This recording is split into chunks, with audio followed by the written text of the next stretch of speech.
Assalamualaikum warahmatullahi wabarakatuh. Perkenalkan, nama saya Muhammad Krisna Bagus Wirgiana, NIM 22070160045 dari kelas Psikologi 5B. Pada kesempatan kali ini, saya akan membahas tentang wacana teori ilmu sosial kritis. Baik, sebelum kita mengetahui apa yang dimaksud dengan teori kritis dan apa peran teori kritis, saya akan mengajak teman-teman semua untuk mengetahui historis teori kritis. Jadi pada abad ke-19, negara Eropa mengalami industrialisasi yang besar-besaran dan mengalami kemajuan yang pesat. Modernisasi ini membawa perubahan signifikan dalam tatanan sosial kehidupan masyarakat Eropa, khususnya di bidang ekonomi. Salah satu perubahan paling mencolok akibat dari modernisasi itu adalah munculnya masyarakat industri baru di Eropa yang sangat kapitalistik dan ditandai dengan praktik yang tidak memanusiakan manusia seperti penindasan, dominasi, serta ketimpangan sosial ekonomi. Yang kedua, pada tahun 1724 sampai 1804 terdapat tokoh idealisme filsafat Jerman. Beliau adalah Immanuel Kant. Beliau merupakan tokoh yang berpengaruh dalam filsafat kritisisme. Salah satu tokoh neokantianisme atau pengikut Immanuel Kant bernama Hermann Cohen menuliskan 3 buku yang dikenal sebagai 3 kritik, yaitu kritik atas rasio murni, kritik atas rasio praktis, dan kritik atas daya pertimbangan. Filsafat Kantian ini memberikan pengaruh besar pada perkembangan pemikiran filsafat kritisisme. Selanjutnya pada tahun 1983,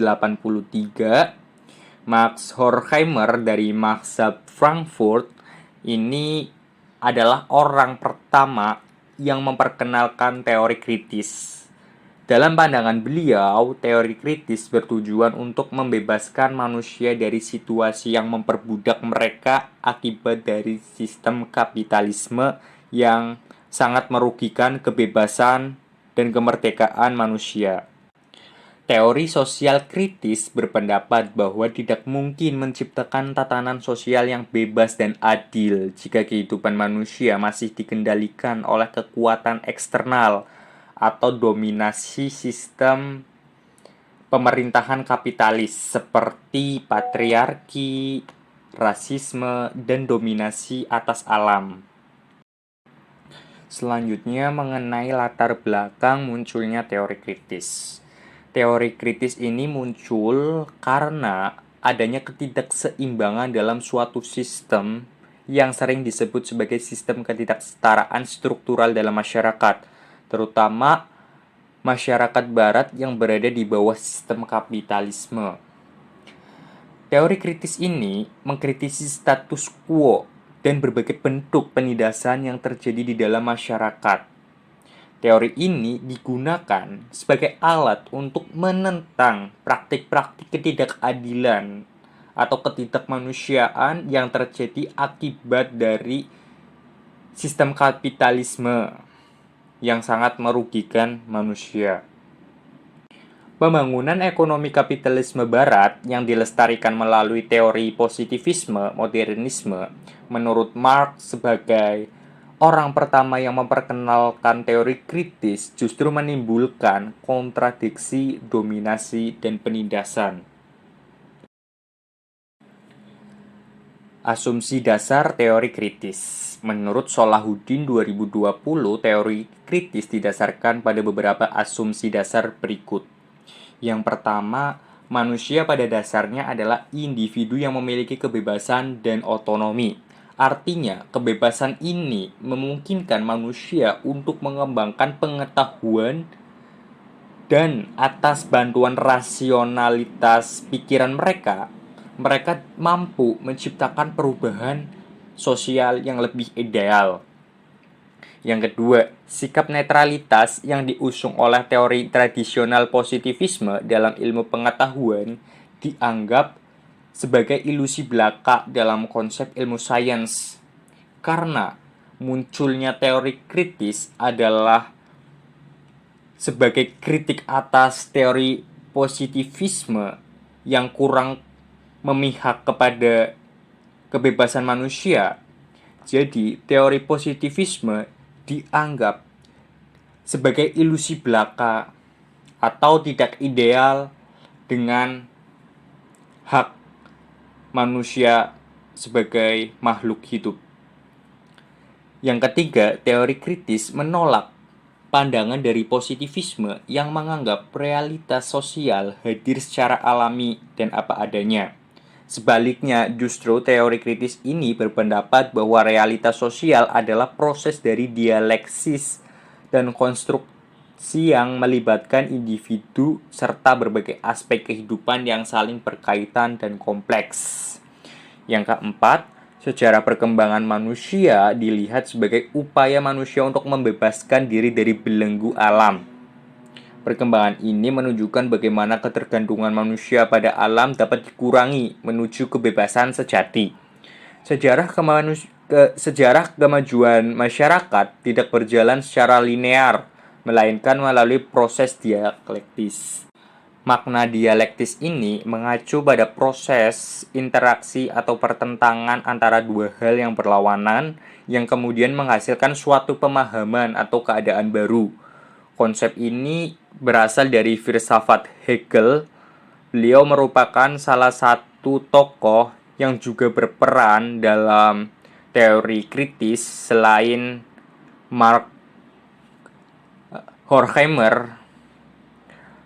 Hegel melihat perkembangan pemikiran dan sejarah sebagai hasil dari konflik antara ide atau kekuatan yang saling bertentangan, atau tesis dan antitesis yang kemudian melahirkan solusi atau sintesis. Dalam konteks teori kritis, dialektis berarti bahwa realitas sosial bukanlah sesuatu yang tetap atau natural, melainkan hasil dari proses interaksi kompleks antara berbagai faktor seperti individu, ide, dan kondisi sosial. Realitas terus berkembang melalui perdebatan, konflik, dan perubahan, bukan berjalan secara linear atau otomatis. Yang kelima, meskipun ilmu-ilmu positivisme tampak rasional dari sudut pandang filosofis, pada kenyataannya ilmu-ilmu positivisme dianggap irasional karena mendukung sistem yang tidak membahagiakan manusia dan gagal menciptakan hubungan yang adil dan manusiawi, seperti yang saya katakan tadi. Teori kritis muncul untuk melawan dehumanisasi yang dihasilkan oleh aliran positivisme, terutama yang diterapkan dalam teori modernisasi dan kapitalisme. Menurut ahli Max Horkheimer sebagai pencetus teori kritis ini bertujuan untuk membebaskan manusia dari situasi yang memperbudak mereka.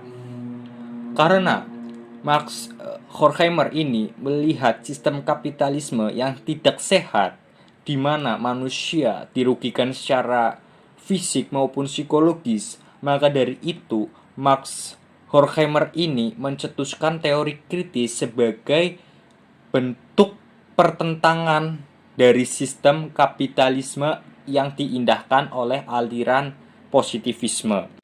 Teori kritis menekankan bahwa ideologi kapitalisme adalah penghalang utama bagi kebebasan manusia.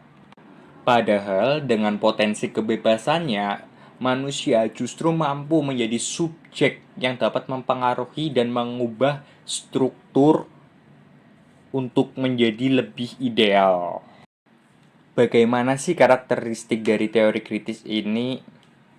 Nah, sejak awal kemunculannya, teori kritis ini ditujukan dan diarahkan pada misi utamanya, yaitu untuk membebaskan sisi kemanusiaan dalam masyarakat dari ketidakrasionalan, dari sistem ideologi kapitalisme yang mapan yang membatasi cara berpikir dan bertindak masyarakat, di mana sistem kapitalisme ini mengharuskan masyarakat untuk menuruti segala aturan yang mengikat, walaupun individu itu merasa dirugikan secara fisik maupun psikologis. Horkheimer meyakini bahwa teorinya itu, yakni teori kritis, tidak hanya mampu menghasilkan wacana-wacana kritis yang dapat membangkitkan kesadaran baru di masyarakat, tetapi juga mampu membentuk kesadaran kritis yang bersifat emansipatoris untuk mendorong perubahan sosial ke arah yang lebih ideal. Menurut Sindunata 1983, beberapa karakteristik teori kritis sebagai berikut. Yang pertama, teori kritis selalu berperan dalam meragukan dan mengkritisi kemapanan atau realitas yang ada di masyarakat. Teori kritis ini berperan untuk selalu mencurigai kemapanan akibat dari sistem kapitalisme dan realitas yang ada di masyarakat.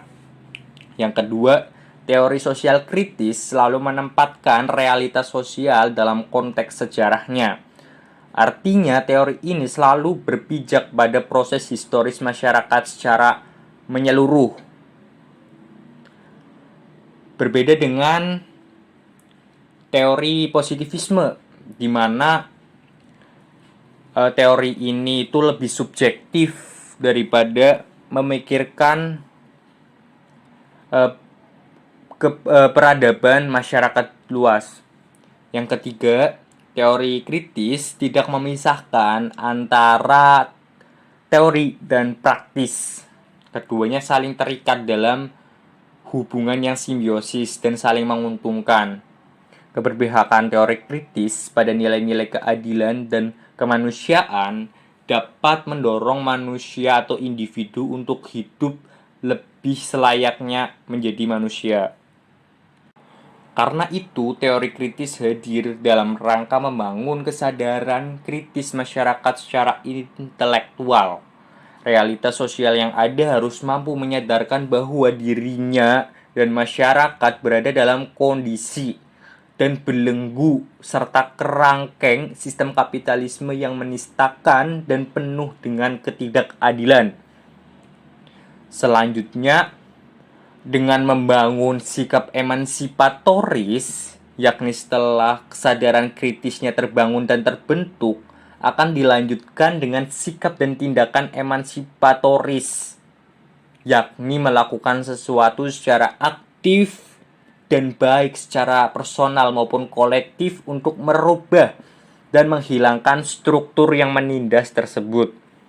Orientasi teori kritis adalah melakukan perubahan masyarakat secara keseluruhan dalam artian membangun dan menghadirkan masyarakat yang adil dan bebas dari penindasan. Selanjutnya, teori kritis, kritik atas teori tradisional atau teori positivisme. Nah, kita akan bahas satu-satu secara historis dan secara ontologis. Nah, secara historis, teori sosial kritis sejatinya muncul sebagai respon terhadap kelemahan dan kegagalan teori tradisional yang berparadigma positivisme.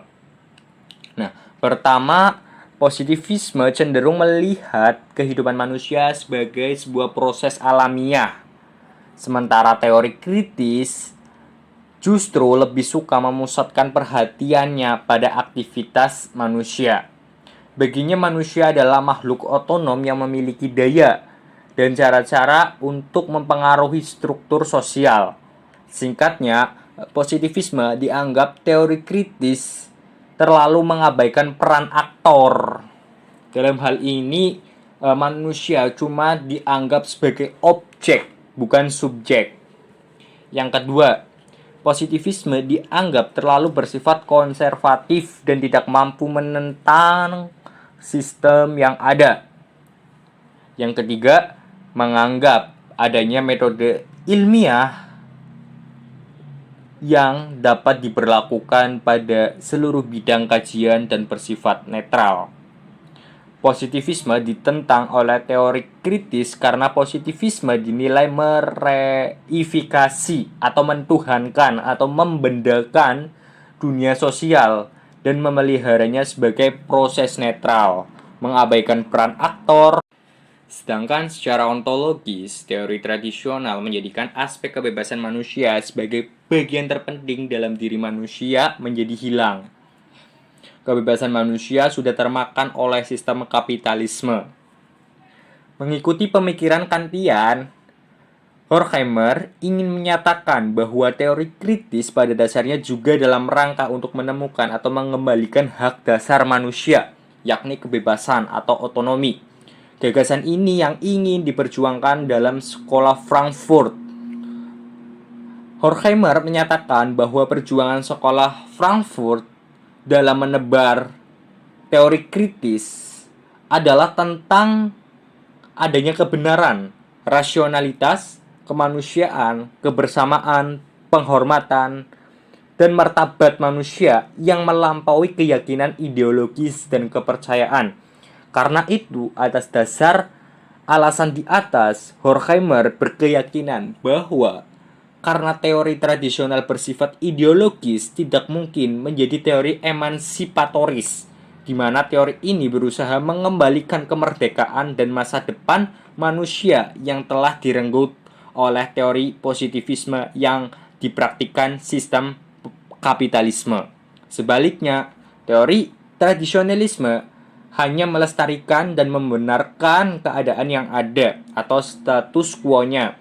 Bagi teori kritis, teori tradisional dinilai gagal dalam membangun kesadaran yang bisa mempengaruhi dan mengadakan perubahan terhadap realitas yang penuh dengan ketimpangan dan ketidakadilan pada misi keberpihakan. Cukup sekian yang dapat saya sampaikan, kurang lebihnya mohon maaf. Wassalamualaikum warahmatullahi wabarakatuh.